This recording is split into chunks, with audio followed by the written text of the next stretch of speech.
Let's talk about my God tier book list as someone who reads a little bit of everything. First up, I have Happy Place by Emily Henry. This is my favorite book by her. I've loved every single book that I've read of hers, but this one was my favorite. I think it has the perfect atmosphere, the characters are really lovable, and I loved the storyline. Then I have The Nightingale by Kristen Hanna. This is a historical fiction set in France during World War II.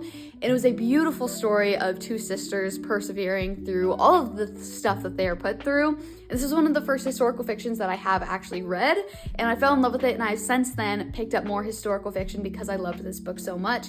Then I have The Outsiders by S.E. Hinton. If you haven't read this since you read it in like middle school or high school, highly recommend picking it back up. I think a lot of the themes still apply today, and it's really, really beautiful. I love the movie, I love the musical, I love the book, and I just love everything The Outsiders. So this book just holds a special place in my heart.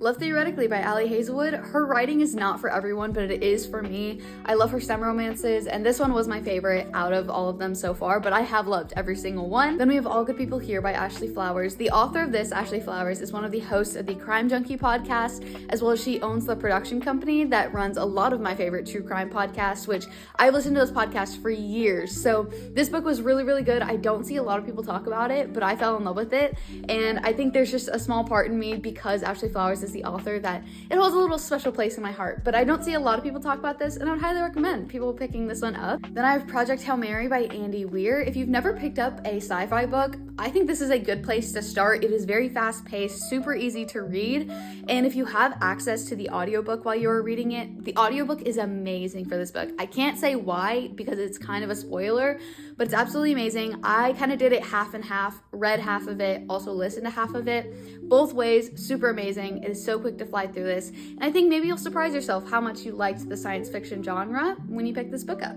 Then I have the Mindfuck series by S.T. Abbey. This book combines all 5. They are a little bit on the shorter side for each of the 5 books, but it is about a serial killer that falls in love with the FBI agent that is trying to hunt her down. And I have Lessons in Chemistry by Bonnie Garmis. This is currently sitting as my all-time favorite book, so when people ask me what my favorite book is, this is what I will tell them. It's about a woman in the 1960s who is a scientist who is trying to gain respect in a time that women are not respected in STEM fields, and I think I just personally relate to that concept. I'm in engineering, and though times have greatly changed, I just think it's a beautiful testament to women's struggles, and I thought it was a beautiful representation of that. And my final book is 11/22/63 by Stephen King. I think about this book almost daily. I love it so much. It's about a guy who tries to go back and prevent the Kennedy assassination through time travel, but it also explores the concept of the butterfly effect, where if you change one thing in the past, what does that do to the current timeline?